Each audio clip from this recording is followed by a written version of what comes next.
Olá, sejam todos muito bem-vindos a mais um podcast do Caderno Virtual, diretamente aqui do DP Results. Mais uma vez comigo aqui o Gustavo, CEO da Caderno Virtual, e a gente tem a honra de receber aqui também a gerente de departamento pessoal, gerente de RH, na verdade, de uma das instituições de saúde ali, das maiores do estado, que é o INGO, Indira Moraes. Seja muito bem-vinda, Indira. Obrigada, muito obrigada pelo convite. Me sentindo muito honrada em participar com vocês aí dessa discussão. Bacana. E a gente vai falar de um tema que costuma ser um pouco... Existe um pouco de briga, de discussão, né? Fala assim, é RH ou é DP? É DP ou é RH? São dois, amor e ódio. Os dois andam juntos, mas sempre assim, eu não sou RH, não, eu não sou DP. E aí, o tema do nosso podcast hoje é uma pergunta já de cara, Indira. Dá para desconectar RH e DP? Não dá. Não adianta, né, a gente querer tentar essa missão, não dá. Assim, são áreas que estão muito juntas, muito ligadas e precisam estar mesmo, assim, né? Precisa haver essa conexão entre essas áreas. Por mais que uma delas trate das pessoas de formas diferentes, né? Todas elas caminham para o mesmo objetivo, né? Que é tratar as pessoas, assim, né? Que é cuidar das pessoas ali na empresa. Então não tem jeito de desconectar as duas coisas, assim. Eu acho que o caminho é a gente encontrar meios de aproximar e de facilitar essa interação, mas que ela precisa existir, ela precisa existir. Eu concordo plenamente. Eu tenho dito aqui em outros podcasts, né, Gustavo? Eu sou DP raiz, eu fui criado ali no DP, mas há mais ou menos uns 2, 3 anos eu me rendi. Aí eu falei assim, não, eu preciso aprender gestão de pessoas, eu preciso entrar um pouquinho mais na área do RH também. E isso porque existe uma necessidade muito grande. Para quem terceiriza o departamento pessoal, existe a comunicação, que ela precisa ser eficiente, ou seja, o RH precisa saber DP e o DP precisa saber RH. E mesmo que se isso é interno, então, aí você multiplica por 1000 essa integração, não é, Indira?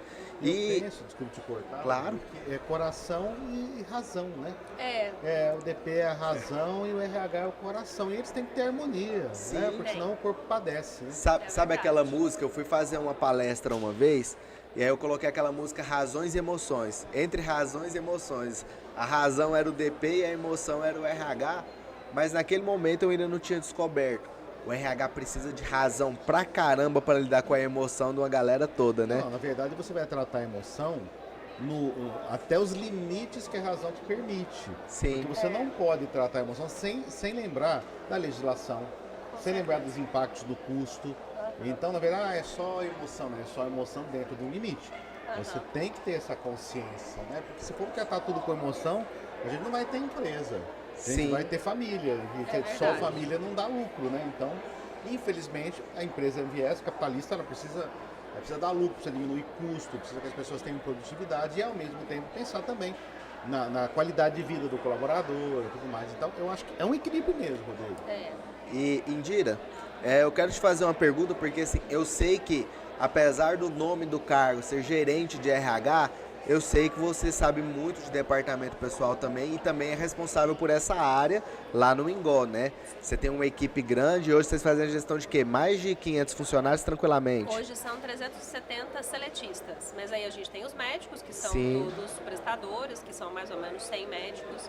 Então e tem alguns terceirizados, equipe de higienização, equipe de manutenção, então aí já vai mais umas 50 pessoas, então a gente chega perto aí dos 500 então, mesmo. é muita gente gente e é muito complicado. E aí eu queria te fazer uma pergunta. Você que está lidando ali, responsável pelas duas áreas, pela razão e pela emoção, como a gente tem conversado aqui, quais são os principais desafios de unir essas duas situações, de fazer essa integração funcionar bem? Então, eu sou uma pessoa que, como você nasceu no DP, né, eu nasci no RH. Então, a minha origem, assim, a minha raiz é em RH.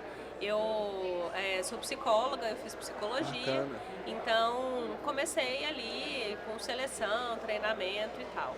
E a ida para o DP foi muito parecida com a sua no sentido da necessidade. Para a gente conseguir ampliar assim, a nossa atuação e até o nosso olhar, né, em relação à empresa como um todo, a gente precisa avançar um pouco né, do RH e tal. E aí eu fiz essa virada, assim, né, de começar a me aprofundar mais no DP.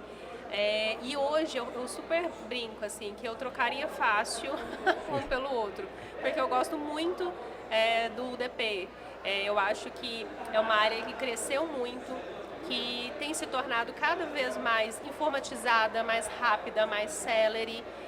Até o perfil que a gente precisa de pessoas, ele muda, né? Ele foi mudando com o tempo. Então eu vejo o DP assim, como uma área muito importante e que precisa estar ali junto com o RH. Eu penso que os desafios, assim, eles envolvem alguns aspectos, mas eu vou falar dos principais, assim. Para mim, o primeiro deles é o aspecto do humano mesmo, assim. Como a área de DP tem um perfil mais centrado, mais ponderado, mais analíticos, mais concentrados, às vezes esse estilo, esse jeito, né, esse perfil, ele pode contrastar um pouco com o pessoal do RH. Sim, que demais. é um pessoal que gosta dos eventos, dos treinamentos, é um pessoal mais expansivo, mais comunicativo. Aí o DP tá lá fechando folha, isso acontece comigo. Tá fechando folha, o RH tá falando do evento que vai acontecer, o DP tá louco. E fala, gente, né, espera um pouco, a gente precisa fechar essa folha, vamos fechar a porta, fala embaixo, enfim, né? Tem essa diferença de perfil mesmo. Então, esse é um dos desafios. O outro que eu acho que, né, não é menos importante é o desafio técnico mesmo. Porque existe uma certa deficiência de conhecimento, tanto para um lado quanto para o outro, em relação a outra área. Sim. O RH tem dificuldades de entender os aspectos mais objetivos e técnicos do DP, e o DP também tem certa dificuldade de avançar para o RH. Então eu acho que esse também é um desafio, e uma das formas assim, que eu gosto de fazer para tentar estreitar um pouco isso, né, diminuir esse abismo, é ter processos integrados. Se isso for possível através de software, melhor ainda. Né? Mas digamos que não seja possível, eu não tenho um software que integra recrutamento e seleção com admissão, por exemplo, mas eu consigo ter um processo alinhado, né? Onde esteja disseminado, organizado, um passo a passo descrito, para as pessoas poderem saber onde começa um, termina o outro, mas que está todo mundo envolvido ali. E eu gosto também muito de promover essa parceria da equipe mesmo, assim, de um ajudar o outro, um tentar entender o trabalho do outro. Se está mais corrido para o DP, tenta ajudar as meninas, vai atendendo ali, algum colaborador que chegar, que tiver uma dúvida que você sabe resolver, vamos ajudando, né, se apoiando. Isso faz com que a coisa fique menos, tenha menos atrito, assim, né, fique mais harmoniosa, né, como foi dito por você. Né? Com certeza. Lá, quais são as estratégias que vocês utilizam para medir soft skills? Hard skills são tranquilas, né? Fácil, você aplica avaliação. Metrificável, palpável. Né? Agora, soft skills é subjetivo, né? E pode ser maquiado também. Às vezes a pessoa está infeliz, mas está sorrindo ali, né? E que instrumentos vocês usam? Tanto para seleção, né? Quanto para manutenção das pessoas nas posições? Para a seleção, a gente usa uma boa entrevista por competências, porque essa, assim, né? Se não tiver nenhuma outra ferramenta, uma boa entrevista, ela consegue ter uma informação, né? Ela consegue ter dados importantes do candidato, das pessoas, enfim. Então, a gente faz a entrevista por competência. A gente também usa teste psicológico, né? A gente aplica alguns testes psicológicos que avaliam comportamento, produtividade, atenção, né? Dependendo de cada vaga. E a gente traz muito o gestor para esse processo. Porque o gestor, assim, né, como ele é o responsável pela área que está demandando uma contratação, por exemplo, ele é uma pessoa que conhece a realidade do negócio dele, do departamento dele. Ele conhece o perfil das pessoas que estão lá, ele sabe como é o funcionamento daquele ambiente. Ele que vai saber montar a equipe da cultura do departamento. Tem a cultura geral da empresa, mas tem uma mini cultura do departamento, não é verdade? Exatamente. E tem uma coisa que eu falo, né, que eu gosto de falar para os gestores, que está além da descrição do cargo. Não é só da atividade, é justamente esse aspecto da cultura mesmo do departamento. E isso o gestor sente melhor, percebe melhor do que ninguém. Então ele precisa ser trazido para esse processo, né, de contratação. Quando eu me tornei gestor, eu enfrentei duas coisas. No início, eu ficava muito revoltado com o RH quando tinha uma ação de endomarketing, dia 4. Eu falava assim, meu Deus, eu tô fechando a folha, como que você me faz uma coisa dessas? Mas quando eu me tornei gestor, eu passei a entender, e essa formação de equipe, ela é muito importante, Indira. Por quê? Eu até comentei com uma colega minha do RH, numa empresa onde eu trabalhava, e ela falou assim, Rodrigo, eu vou contratar um estagiário. E aí eu falei assim, não, bacana, o que você está procurando nele? Eu falei assim, que seja bom de recrutamento e seleção. Falei assim, qual que é a sua maior força no RH? Aí ela, recrutamento e seleção. Falei, qual que é a sua maior fraqueza? Aí ela, são as ações de endomarketing. Eu falei, então você tem que procurar um estagiário que é muito bom em endomarketing, que você vai ensinar recrutamento e seleção para ele e vai aprender com ele o endomarketing. Porque saber identificar as valências de cada equipe, né? E isso só vem a partir de uma maturidade muito grande dos processos. E você tocou no ponto do gestor. Me revolta demais o gestor virar e falar assim pro RH. E olha que eu sou do DP. Faz a demissão. Gente, quem sabe os motivos é o gestor. Como você manda pro RH fazer a demissão? Não é verdade? Com certeza. E dentre essas coisas, Indira, dentre essa interação que a gente está tendo aqui, para vocês lá, como você encontrou uma maneira de organizar isso lá dentro da empresa onde você está hoje, para colocar na cabeça do gestor que ele também faz parte do RH, que o operacional faz parte do RH, que o administrativo faz parte do RH, porque todo mundo é pessoa, né? Com certeza. Eu penso que a melhor forma de fazer isso é trazendo ele para perto, assim, para junto. Não colocando no colo dele sozinho a responsabilidade, mas falando, vem cá, vou te ajudar, vamos fazer junto? Vamos fazer essa entrevista junto? Vamos fazer o desligamento juntos? Vamos dar um feedback juntos? Você tem dúvidas? Você quer que eu faça primeiro e você faz depois? Vamos ensaiar? Né? Então é trazer para junto, para ele não se sentir abandonado nessa posição, e que o RH está me passando uma atribuição que não é minha, é do RH, né? E ele se sente também apoiado nisso, porque muitas vezes o gestor, ele tem uma formação técnica muito boa, mas acabou chegando na gestão por isso, assim, né? Apoiá-lo nesse desenvolvimento enquanto gestor, no feedback, no lidar com a equipe, na formação da equipe, no resolver conflitos, intermediar situações, isso é talvez em muitos lugares, uma deficiência mesmo de gestão. Sim. E o RH está ali para trazer ferramentas, para instrumentalizar esse gestor, para apoiar ele nisso. Então eu vejo que a melhor forma da gente conseguir envolver o gestor é fazer junto, assim, vem cá, vamos fazer junto. Até que vai chegar um momento que ele vai estar tranquilo, que ele vai estar mais seguro, que ele vai ter condições até de ir fazendo de forma mais independente. Sim. Mas a gente traz ele para junto, assim, né? E vai desenvolvendo o gestor no papel de gestor mesmo. Bacana, porque a gestão, muitas vezes você chega lá. Eu mesmo cheguei em um cargo de gestão pela capacidade técnica. Sabe muita legislação, mas a hora que eu vi, eu falei assim, gente, eu não preciso saber tanta parte técnica. Minha equipe é muito preparada para a parte técnica, mas eu preciso saber gerir essa galera. Pensa, eu tinha lá 17 pessoas, um com a personalidade mais forte que o outro, para poder encaixar isso, fazer as sub-equipes ali dentro. É muito complicado e eu passei a valorizar demais algo que eu aprendi nos eventos de RH. Eu comecei a frequentar, que é o feedback. Muita gente, ele engessa o feedback, Gustavo. Aquele negócio assim, todo mês eu tenho que dar um feedback na segunda semana de cada mês. Fica mecânico. Ele já sabe até que resposta ele vai dar. Aí o pessoal começa a usar aquelas técnicas, assim, vou fazer o feedback sanduíche. O feedback tem que ser voluntário, você tem que estar com o canal sempre aberto. E pode acontecer a qualquer momento, né? E o que eu percebi enquanto gestor? A observação do gestor, o grande diferencial do gestor é a presença dele. De olhar para o colaborador e falar assim, hoje ele não está tão bem, hoje o 100% dele não é o máximo que ele pode atingir. E virar para ele talvez e falar assim, fulano, vamos ali tomar um café? Minha equipe já sabia, assim, sabia que o café era metafórico. Assim, vamos lá tomar um café? O que está acontecendo? Eu estou te sentindo meio assim hoje. Porque às vezes você tem que tomar atitudes nesse sentido através dessa percepção, né? Como você aplica os feedbacks tanto na sua equipe enquanto gestora e você orienta os seus gestores a fazerem isso também? A gente tem tem ferramentas mesmo de formulário e tal, que dá uma direção para ele como fazer, e ele registra isso e tal.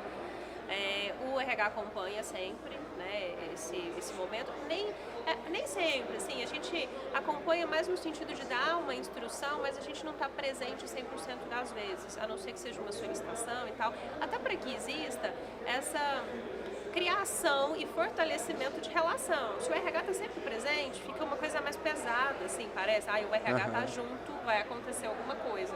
Então isso deixa a coisa um pouco mais leve e a conversa fica mais próxima entre as pessoas, né? Entre líder e liderado.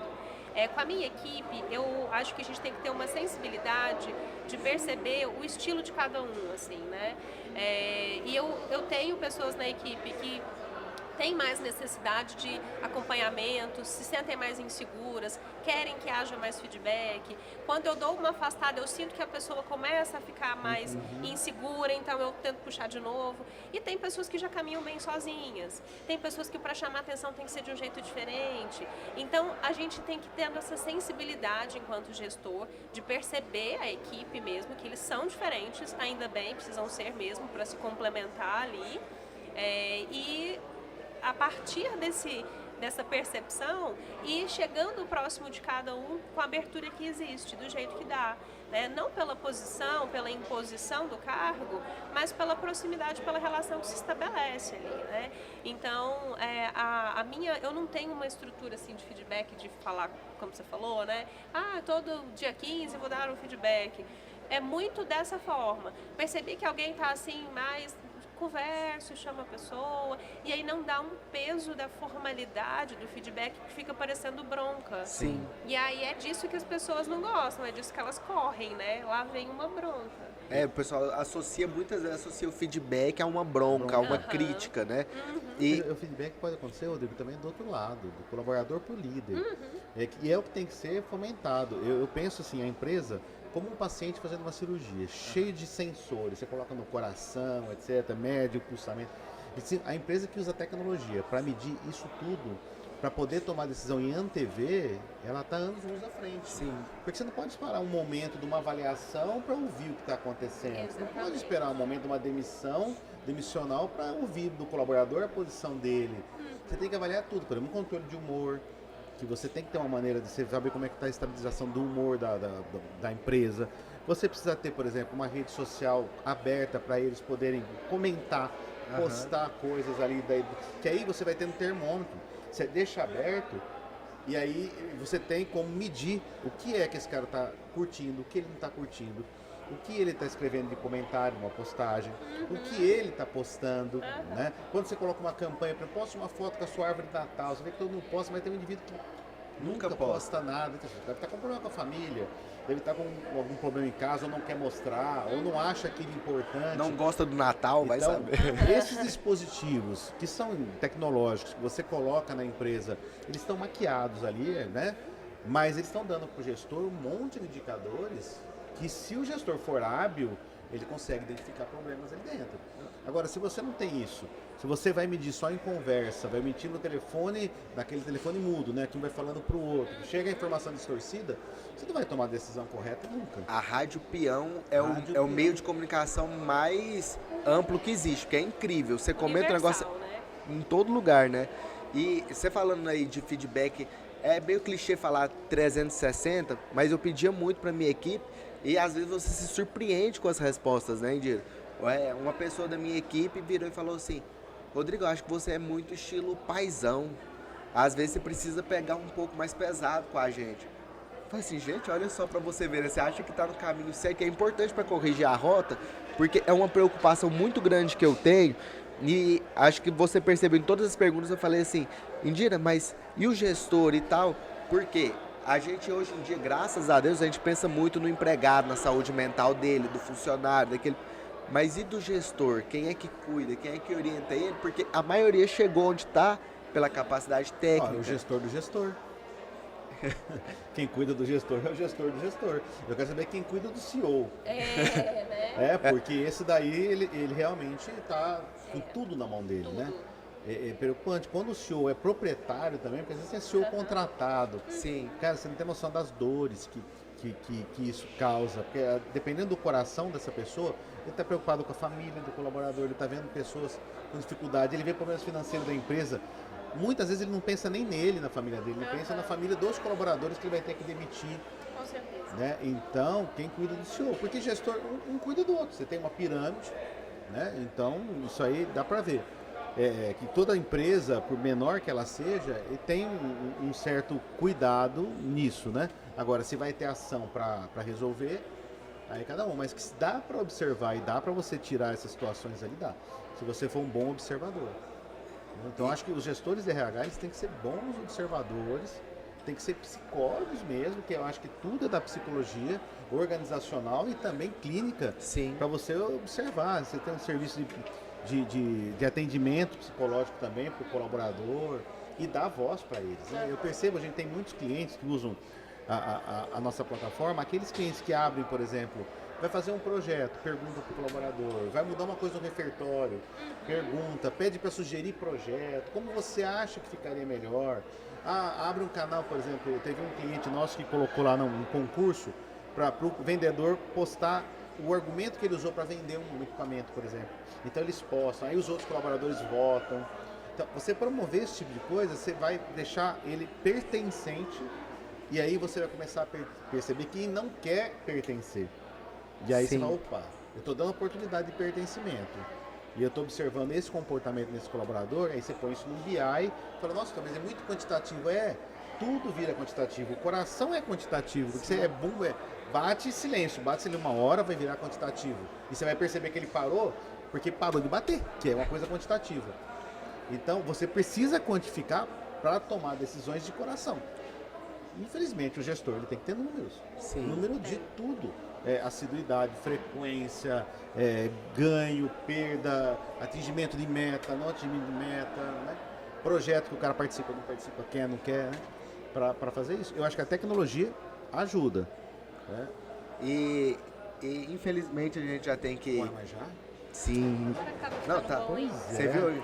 O bate-papo é bom. Sempre assim, começa a aquecer o tamborim, a hora que o samba começa, você corta a cerveja. Eu falo, eu amo conversar, né? Eu pareço um papagaio, então eu gosto muito de conversar, mas aí a gente tem o tempo, né? Então agora começa a puxar a nossa orelha. E pra quem gosta, né, de DP, de RH, enfim, a gente começa a falar, a gente vai, né? Ama falar sobre gestão de pessoas, né? Eu gosto eu não sei se vocês têm isso, principalmente você, que é mais do RH, mas enquanto CEO, gestor, você também deve ter isso. Você passa nos lugares, às vezes numa situação do cotidiano, sei lá, você vai comprar um lanche aqui em Goiânia, né, Pit Dog. Você vai no Pit Dog, você olha assim, fala assim, será que tá pagando isso pra essa pessoa? Ontem mesmo eu fui no restaurante almoçar, um calor de mais de 35 graus aqui em Goiânia, e eu vendo o churrasqueiro lá, eu falei assim, velho, ele devia receber periculosidade. Não é possível que ele tá feliz trabalhando ali nesse calor. Então tem essas questões.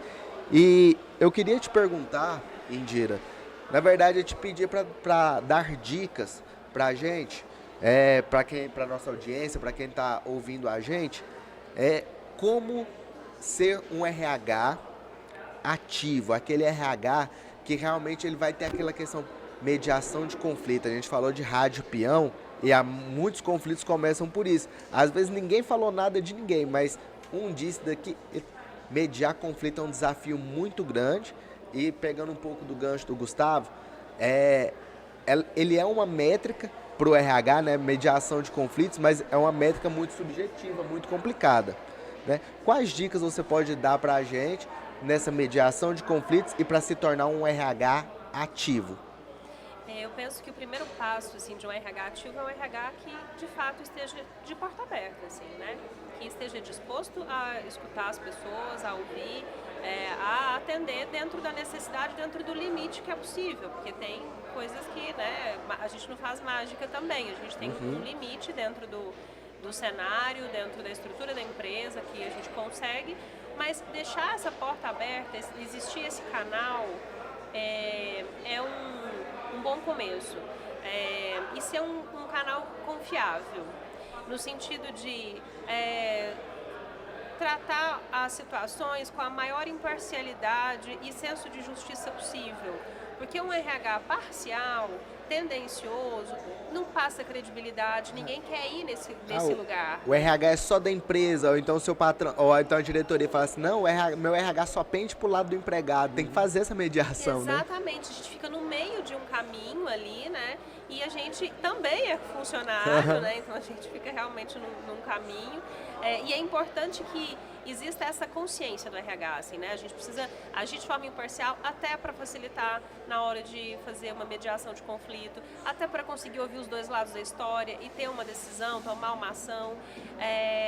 Tem alguns lugares, e a gente está começando a construir isso agora na empresa que eu trabalho, que é um fluxo de cultura justa. Bacana. Que é ter realmente escrito, definido, como que vão acontecer as ações de desligamento, de feedback, uma advertência, para que as situações de erro, por exemplo, que possam culminar numa situação de demissão, sejam analisadas. Essa pessoa estava treinada? Dando sinais. Houve alguma coisa? Ela estava com algum problema, assim, que pode ter interferido? Esse erro foi recorrente? Foi a primeira vez? Que ação que a gente vai ter para essa situação?